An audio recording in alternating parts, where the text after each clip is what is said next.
Hello and welcome back to Psycho Killer. In our last episode, we looked into the case of Bogdan Nawrocki, a Polish street drinker who was murdered in Nottingham. His body has never been found. Nevertheless, a man was convicted of his murder. And Jack Morrell, Psycho Killer's Jack Morrell, was part of the police investigation team that secured that conviction. And Jack's been showing me around some of the key locations in this case. So this is the Rock Cemetery right in the heart of Nottingham. What part did this play in your investigation? Well, it was just one of the facets of the searches or the searches that we need to consider.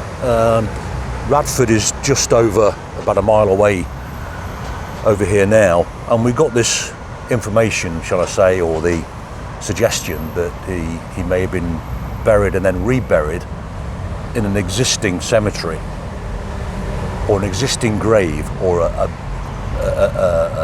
an established grave. And that obviously opened up the suggestion that he could have been buried in a cemetery such as this. So we made an assessment and had a look through to see whether anything had been disturbed. And of course, there's part of this cemetery that is particularly used by rough sleepers, or has been in the past, which meant that an added facet really to the suggestion that he could be in here. Let's go and check it out. So we're into an area of this cemetery now that was established in the mid-19th century.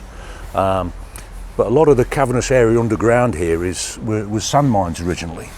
And it's an area, as I said, that has been used by rough sleepers in the past. So it was an area that we couldn't ignore it in terms of our efforts to find where Bogdan Nawrocki had ended up. Your team arrive here, forensics turn up. Just talk me through what they do exactly. Well, they're making a visual assessment of the whole of the cemetery, which would have taken, I think it was a couple of days, with a search team and with a specialist to see whether any of this land or the existing graves had been disturbed to the point where we would have to consider opening them up in some way. It never happened, but it's another facet to the investigation that that couldn't be ignored. We had to resolve it. What I find staggering about this is that in the middle of this grandiose monument to Victoriana, there's evidence of the living all around us in the midst of the dead, in the form of the graffiti and the litter and just the general detritus that you find when people are living rough somewhere. Yeah. People who are scratching an existence here among the fine tombs and memorials to the good and the great of Victorian and Edwardian England. Osborne Street in Radford then. Can you remember which house it was exactly, or is it I can't too long ago now? So things have changed here considerably, haven't they, since Alan Sillitoe's day? When would that have been? 1950s, 1930s? You're the expert in Yeah, that's right. Well, yeah, the industry's gone, but the population is still here. Student accommodation, social housing generally. This is one of the typical allotment gardens, of which there are several in this area of Nottingham. Some of it's overgrown, some of it's abandoned, some of it's in regular use, but it's a very remote, as you know, when we've driven in here, it took some time over an unmade track to get here.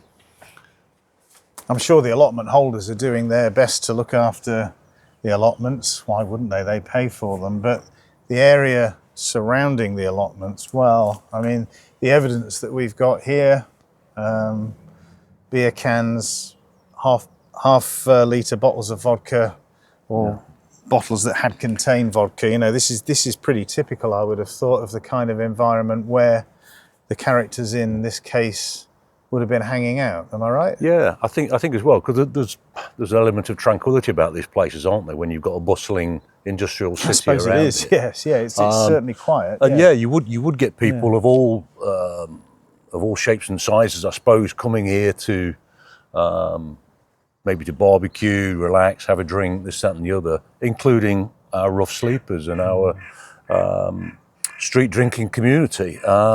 You know, it's a fact of life, and it's replicated all over the country. So, you know, it adds to the it adds to the mix as to where Bogdan's body is. You mentioned how Bogdan's body was transported in a shopping trolley, and the shopping trolley was covered with a duvet. If you look through here, there is, in fact, a shopping trolley out. Bit prickly, but you can see through there. That's right. Maybe standard mode of transportation on these allotments if you haven't got a wheelbarrow. Yeah, and I think there's one in the neighbouring things. So it's a typical inner city allotment garden. How on earth do you go about searching an area like this?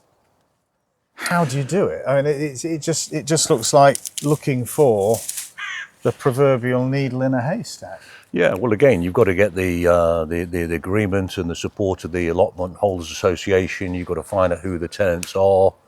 You find out whether some of them are abandoned or not, and you've got to make a visual assessment, a bit like what we're doing now. Obviously, drones now and things like that save a lot of time to do these things, but you can make an assessment of whether any are worthy of further examination. So, from the allotment gardens of Nottingham to my garden, and a reminder that there is still a £5,000 reward for information leading to the recovery of Bogdan Nawrocki's body. We'll see you again very soon for another psycho killer, shocking true crime story.